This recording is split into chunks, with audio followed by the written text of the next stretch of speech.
3 నిమిషాలు మాత్రమే తీసుకుంటాను. పెద్ద పెద్దగా లెక్చర్లు ఇవన్నీ ఇవ్వడం కూడా మాత్రమే కాదనుకుంటుంది. ముఖ్యంగా ఒక్కసారి మనం ఒక సామెత గుర్తుపెట్టుకోవాలి. భోజనం చేసే ముందట ప్రతి గిన్నె మీద తినేవాని పేరు ఉంటుందని అంటారు కదా. నేను చెప్పేది ఏంటంటే ప్రతి గిన్నె మీద రైతు చెమట ఉన్నది. ఒక్కసారి మనం జ్ఞాపకం చేసుకొని వర్షాలకు చూశారు కదా, మార్కెట్లో నాన్న ధాన్యం పట్టుకుని ఎట్లా పట్టుకున్న రైతు, అటువంటి రైతు మన కళ్ళలో కనిపించాలి.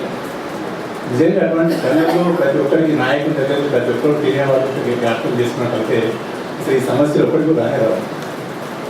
అందరం ఏదో మాట్లాడుతున్నాం, రైతు రైతు దేశమంతా మాట్లాడుతున్నారు. ఎలా అంటే అందరం రైతు అంటాం, రైతు రాదంటే వెనుక ఏదో మాట్లాడతాం. కానీ నిజానికి ఎవరని కూడా నేను దగ్గర నుంచి ప్రతి ఒక్కరు కూడా మాట్లాడుతున్నాం. కానీ ఆయన కనీయంగా జరిగే దగ్గర కానీ ఒక్కరు కూడా మనకు పోవడం లేదు.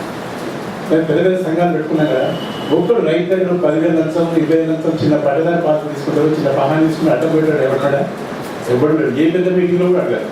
అందువల్ల మనం ఊరికే అనే బదులు కనీసం ఇప్పటి నుంచి అయినా కానీ మన తెలంగాణ వచ్చిన తర్వాత కానీ ఒక్కసారి రైతు గురించి కూడా ఆలోచించాలని అది ఒక నేను విజ్ఞప్తి.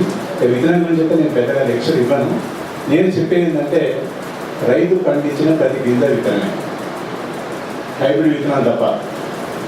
ప్రతి గింజ విత్తనమే మార్కెట్ ఎంత ఉంటుందో అంత. ఒకటి ఏంటంటే కల్తీ గింజ ఉండకూడదు, తర్వాత మొలకొచ్చే శక్తి ఉండాలి. మన పాత పెద్దలు ప్రతి గింజ విత్తనమే అనుకున్నారు. ఇప్పుడు ఏమైందంటే మనకు అన్ని భ్రమలు అయిపోయాయి. మంచిది దగ్గర నుంచి మనది మంచిది కాదు, బయట మంచిది. దాంతో ఏంటంటే మీ అందరూ కూడా ఒక గుర్తుపెట్టుకొని ఒక చిన్నగా మీకు రైతు మేలు చేసిన ప్రతి ఉదాహరణ వరి విత్తనాలు మీరు చూసుకున్నట్లయితే ఒక్కొక్క దుకాణంలో 4 విత్తనాలు అమలు పోతున్నట్టే. దాన్ని ఎవరు మేము కూడా ఒకసారి చెక్ చేసే అవకాశం కూడా ఇస్తారు. మనం ఏం చేయాలంటే మీరు అదే రైతు నేను చెప్పిన సిద్ధాంతం మీరు చెప్పినట్లయితే ఆయన విత్తనాన్ని ఆయన కాపాడుకున్నట్లయితే ఒక్కొక్క బస్తా మీద కనీసం 500 రూపాయలు మిగులుతుంది. అట్లా మీరు ఒక నచ్చజెప్పి ఒక 10 మంది రైతు బాగా ఆవేశంగా లెక్చర్ ఇచ్చారు కదా, మనిషి ఒక 10 మంది మీరు నచ్చజెప్పుంది ఆయనకు 5,000 రూపాయలు మీరు ఒక మాటతో ఆయనకు మిగిలించిన రైతాం. ఇప్పటి నుంచి ఏంటంటే ఆ విధంగా మీరందరూ మరి ఆలోచిస్తారని నేను కోరుతున్నాను. తర్వాత ఎరువుల విషయానికి వస్తే తప్పనిసరిగా ఈ సేంద్రియ ఎరువు అంటున్నాం, అందరము నోటుకుంటూ అంటున్నాము. మనకి ఈజీగా చెప్పాలి ఈ కాలంలో ఎట్లా అసలు అనుభవిస్తుంది. చూసుకున్నట్లయితే పెండ తగ్గిపోయింది, చెరువు మట్టి కొట్టేంత ఓపికలేదు. మనకు వచ్చిన ఇప్పుడు జనం కానీ ఇటువంటి విత్తనాలు వచ్చాయి. ఇలా జనం విత్తనాలు కూడా మనం వేయమని నేను చెప్తున్నాను. చెప్పాను మళ్ళీ నన్ను అడుగుతున్నారు సార్ విత్తనం ఎక్కడ, అది సరఫరా చేసే అవసరం లేదు, అవకాశం లేదు. మనం చెప్పేందంటే నేను విత్తనం లెక్క చూసుకున్నట్లయితే జనం కూడా ప్రతి గ్రామంలో ఒక ఆదాన భూమిలో కూడా ఒక 5 ఎకరాలకి వేసుకున్నట్లయితే ఎటువంటి పెట్టుబడి ఖర్చు లేకుండా కనీసం 3-4 గంటలకి వచ్చే అవకాశం ఉంది. ఆ గ్రామం విత్తనం అక్కడే సరిపోతుంది. ప్రతి రైతు ఏంటంటే ప్రతి పొలంలో పచ్చాకపోతే చేసినట్లయితే కనీసం ఒక 25% ఎరువులు పెట్టాల్సిన అవకాశం ఉంటుంది. పురుగు రోగాలు తక్కువ ఉంటుంది. అదేవిధంగా ఎటువంటి మైక్రో న్యూట్రియన్స్ జింక్ అటువంటి అవకాశం కూడా ఉంటుంది. ఈ విధంగా మనందరికీ కూడా నచ్చజెప్పాలి. ఇక ఎరువుల విషయానికి వస్తే తప్పనిసరిగా రైతు ఏంటంటే ఏ పంటకు ఎంత వేయాలి, ఏ టైంలో వేయాలి, ఆ బస్తాలో ఎంత ఉన్నదని ఇవన్నీ అవగాహన తప్పనిసరిగా తెలుసుకోవాలి. లేకపోతే మాత్రం తప్పు ఆయన చదువుతున్నారు, అమాయకత్వం ఏదవుతుంది. కానీ దానికి ఏంటంటే ప్రభుత్వంతో మనం మేము సలహాలు ఇవ్వాలి. తర్వాత మనందరం కూడా విద్యులు కనుక మనందరం ప్రతిరోజు ప్రతి రైతుకు మనందరం టీవీలలో కానీ పత్రికల్లో చూస్తున్నాం కనుక ఏ పంటకు ఏది వేయాలో నాకు తప్పనిసరిగా చెప్తాను. ఇది ఒకటి. నేను ఇంకో విషయానికి వస్తే ఈ మధ్య బహుశా 2006 నుంచి అనుకుంటా ఈ మిశ్రమ ఎరువులు అనేవి వచ్చేసింది.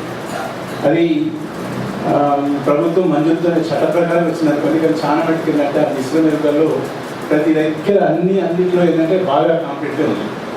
మేము చాలా రాష్ట్రాల్లో ఇటువంటి పెట్టిందంటే ఈ రాజకీయ వ్యాపారవేత్తలు వచ్చేసి పెద్ద పెద్ద వాళ్ళ బామర్లు చుట్టాలు వాళ్ళే ఇటువంటి వ్యాపారాలు చేయడం జరుగుతుంది. రైతు మొత్తం నష్టమయ్యే అవకాశం ఉంది.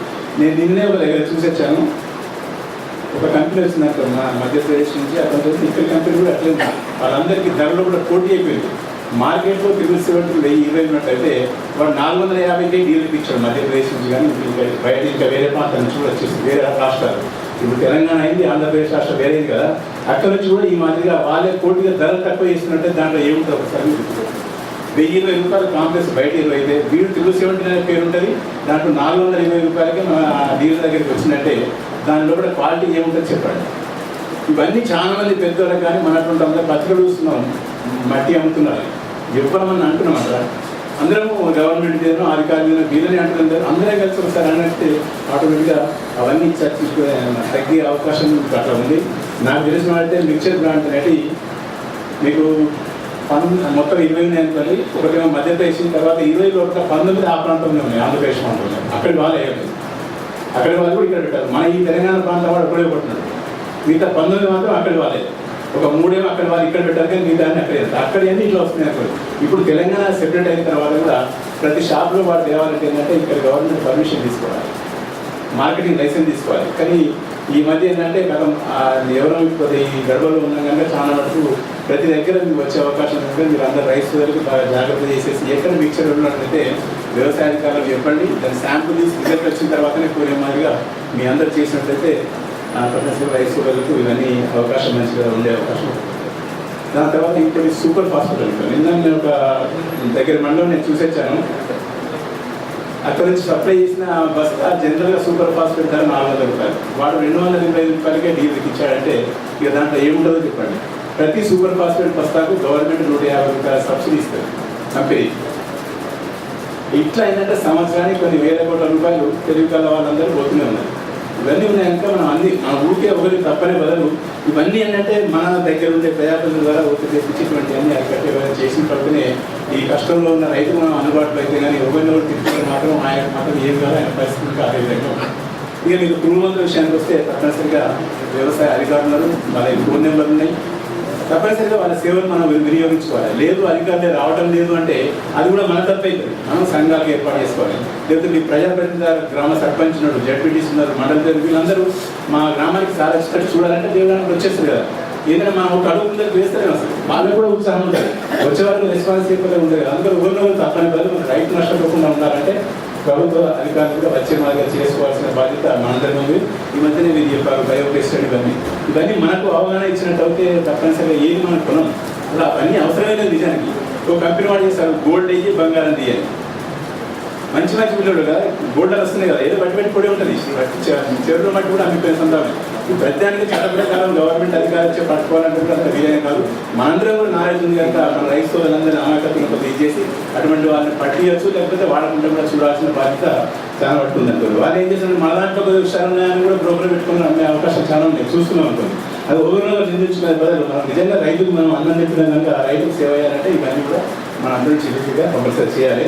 ఇంకోటి ఏంటంటే ఇవి ముఖ్యమైన విషయాలు అనుకోని వీరికి ఎక్కువ సమయం తీసుకోకుండా మరి ఇప్పుడు మనం అనుకున్నప్పుడు ఎటువంటి సమావేశాలు వచ్చినప్పుడు కూడా మన లోపల కూడా కొద్దిగా క్రమశిక్షణ బాగా కావాలి.